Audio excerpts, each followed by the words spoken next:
For the past few years, I've been spending millions of dollars trying to create a protocol that slows my speed of aging and reversing the aging that has happened. An important part of that is posture. I never learned good posture in my life. And I found this by actually finding a ticking time bomb. I had internal jugular vein stenosis. These internal pipes that have blood flow from my brain were restricted because of bad posture. My team and I went on this kind of code red alert of, we didn't know how serious it was. Like, was I going to have a seizure? Was I going to have a stroke? I didn't know. I engaged with a specialist and I worked on a bunch of physical therapy and I corrected the problem without surgery. Hey Kjetil, nice to see you. So I remember telling you that what are the consequences of this long term?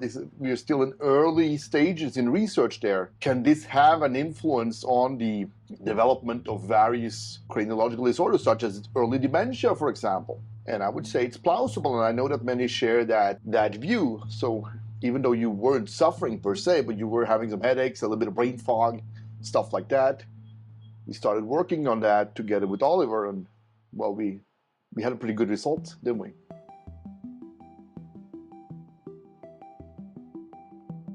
Posture in our modern society is pretty bad. We sit in our chairs all day. We have really bad habits of looking at our phones down on our laps. We're prone to bad posture. It's normalized. We don't even realize it's happening, but it's really bad for us. I'm going to share with you 5 things that you can start off with as you work to have good posture. It takes time, it's hard, it's gonna make you sore, you're gonna find it to be really uncomfortable, but it's worth it, so stick with it. It just takes some time to build the muscles.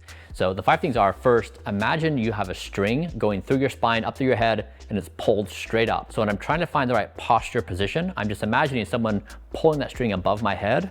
I'm trying to have my head straight like that. That's a really nice starting position. Number 2 is I try to avoid things that invite bad posture, and the phone is the worst. You pull it up and the default position is down. When I have my phone up, I hold it up. It's awkward and it's potentially embarrassing to be the person holding your phone up like this. When I put my phone down and I move my head, I instantaneously feel it. I can feel the flow from my jugular veins actually stop. I'm that sensitized now to feeling this. 3 is I move every 5 minutes throughout the day. So I'll do a bunch of movements. I'll do like a lunge, or I'll get down on my knees or raise my arms. I'll do various stretches to move my body about. It helps me reset my body to have fresh posture. And then 4 is I do 2 exercises every day that help me strengthen the muscles. And you'll see this in the video with Kjetil. He'll show you the exact muscles. They're small, they're very hard to get to. You're not going to hit them at the gym by doing bicep curls and lunges and other stuff. They're really nuanced. And so the first one is, it's highly technical and it took me a long time to get this right, is you wanna have your elbows back, your shoulders like this position, weights in your hand. You wanna bring your shoulders up and out. But in doing that, you're strengthening these core muscles around that maintain your posture. Now here's the thing, guys. You want to pull with the shoulders, not with the wrist. So you hold your wrist back, neck long, and you pull your shoulders up and forward. And that looks better than I expected, actually, because this is very heavy. So I have no other patients doing levator exercises with this weight. Up and forward, beautiful. And the second one is hands on the forehead with some light pressure, and then you're moving your head up ever so slightly. There's a lot of patients, when they do this, takes them such an amount of effort in the beginning that they kind of clench to stay there. And patients who have that habit from before, they can do this without it being visible. So you're not going to see them doing this. It looks perfectly fine, but they're clenching to stay there. When I have someone in my office, I put them in a position, and then when they're not expecting it, they cannot expect it. So I just come in and just, without them expecting it, try to turn them. And if there's resistance, it means they're clenching to stay there. So you have to cue them to stop doing that. So they want to employ minimal effort to stay in beautiful posture.